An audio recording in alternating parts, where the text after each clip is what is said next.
Hello, Bridgeport.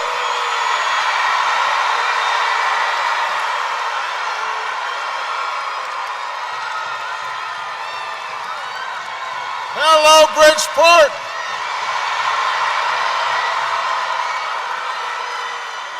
Thank you. Thank you. Thank you so much. Thank you. Thank you.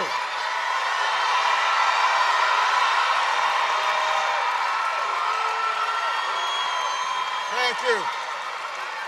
Thank you. Thank you. Thank you. Thank you so much.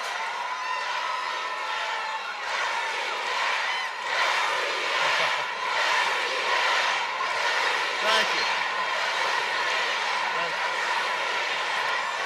Thank you so much. Thank you, everybody. Well, I don't know about you, but this is getting me kind of fired up.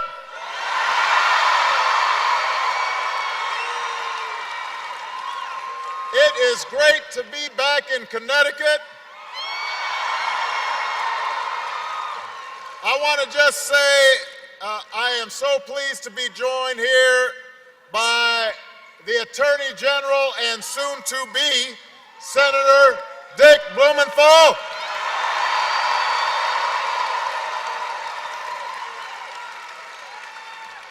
Former Mayor of Stanford and soon-to-be Governor Dan Malloy. Congresswoman Rosa DeLauro. Congressman Jim Himes. And Mayor of Bridgeport Bill Finch. And all of you.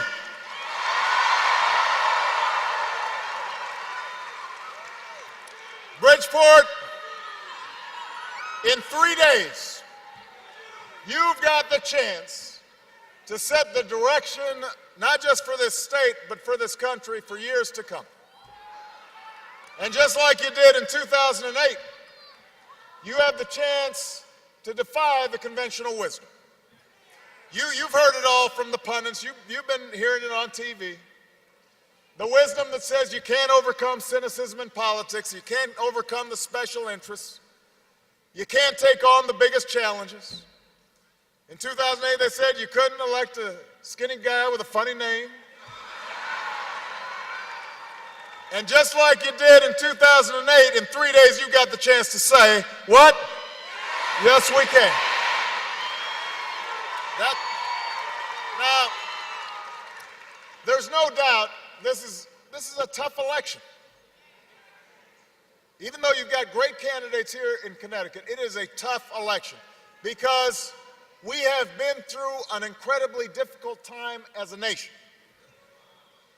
And it didn't just start last year or 2 years ago. For most of the last decade, middle-class families have been struggling.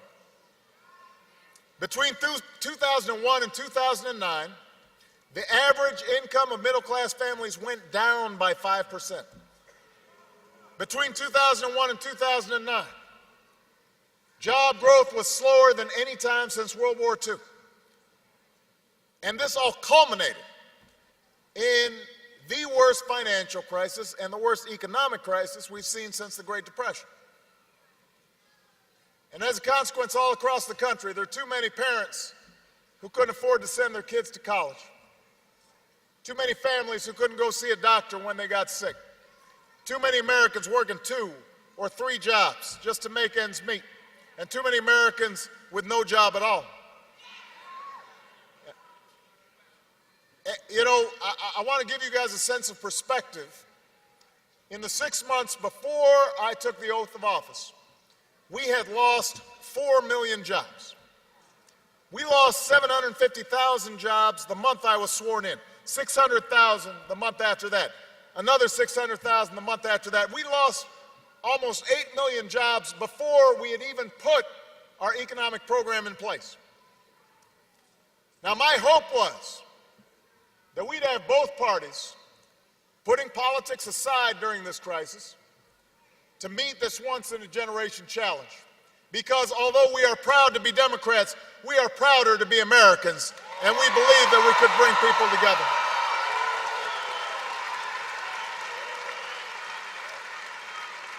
And I know there are plenty of Republicans who feel the same way, but Republican leaders in Washington, they made a different decision. They realized, boy, we really made a big mess of this economy. Excuse me, everybody. Let me just say this. Excuse me, young people.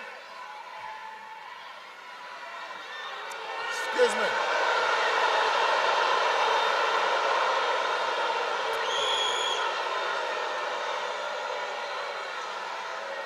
Let me just say this. These folks you've been appearing at every rally we've been doing, and we're funding global AIDS, and the other side is not. So I don't know why you think this is a useful strategy to take. So what we would suggest, I think it would make a lot more sense for you guys to go to the folks who aren't interested in funding global AIDS and chant at that rally. Because we're trying to focus on figuring out how to finance the things that you want financed. All right? You guys, same thing. Now, it is going to take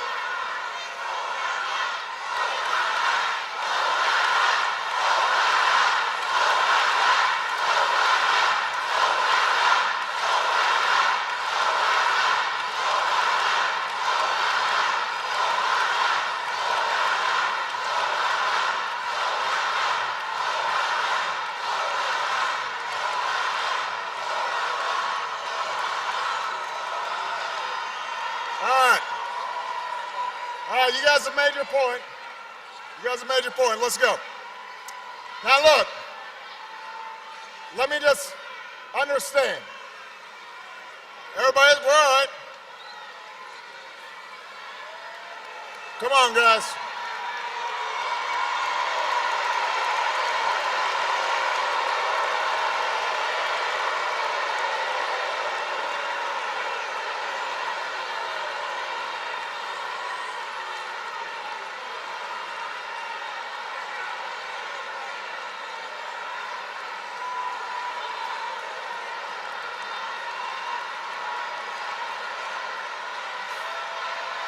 All right, everybody, come on.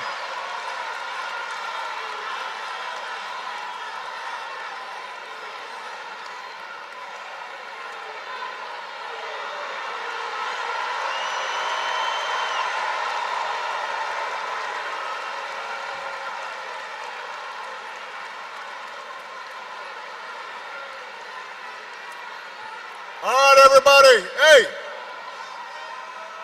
listen up. Look, listen up, everybody. First of all, this is one of the great things about Democrats, is we always like to be heard, and that's a good thing. That's part of what this democracy is all about. The second thing is it's very important to remember that an issue like global AIDS is very important. And the question we've got is, which party is most likely to actually fund it in ways that help people around the world? All right? So, but we're not going to be able to do anything unless we get the economy fixed, unless we can put people back to work, unless folks feel more confident about the future. It's going to be hard to move forward on all these initiatives.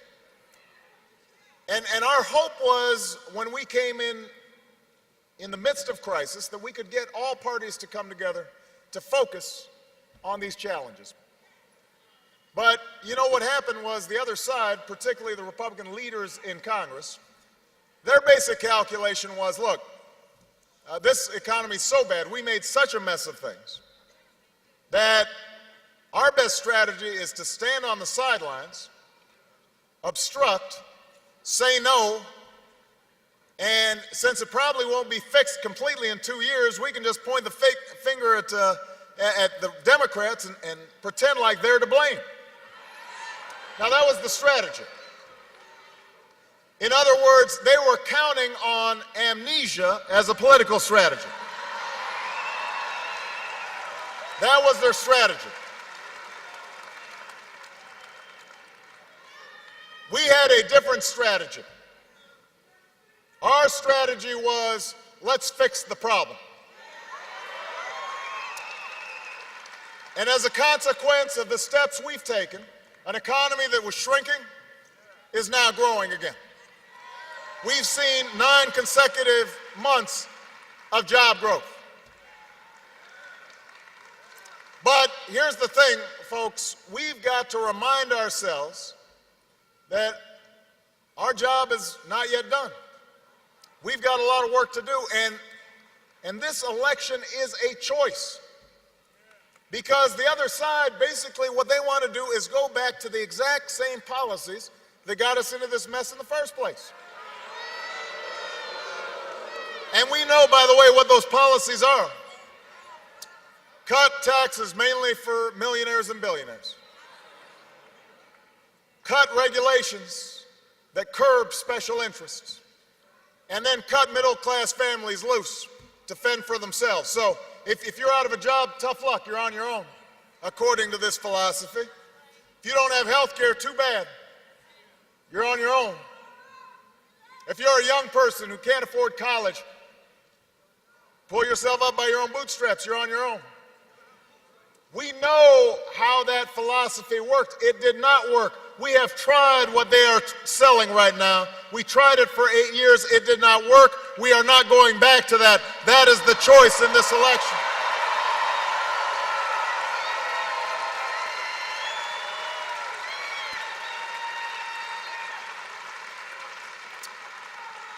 You know, imagine that the economy is a car and the Republicans drove it into a ditch.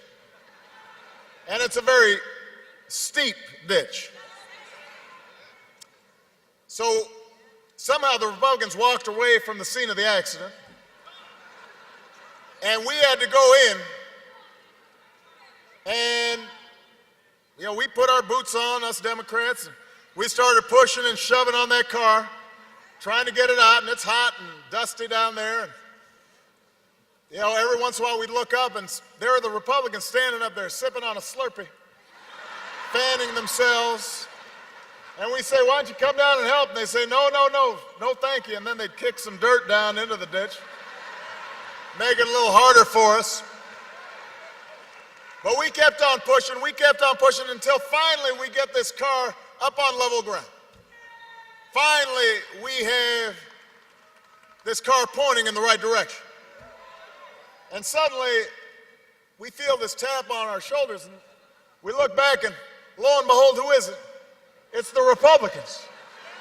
And they said, excuse me, can we have the keys back? And we got to say, no, you can't have the keys back. You don't know how to drive. You don't know how to drive.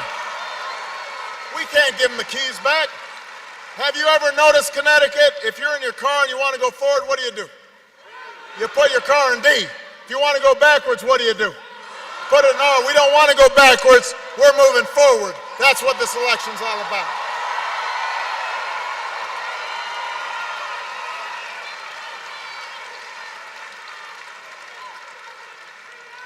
Now, let me tell you, we have taken a lot of steps to move forward, but we've still got a long way to go. There are a lot of people hurting out there. There are folks who are just barely hanging on by a thread. Too many folks losing their homes. Too many folks out of work. And so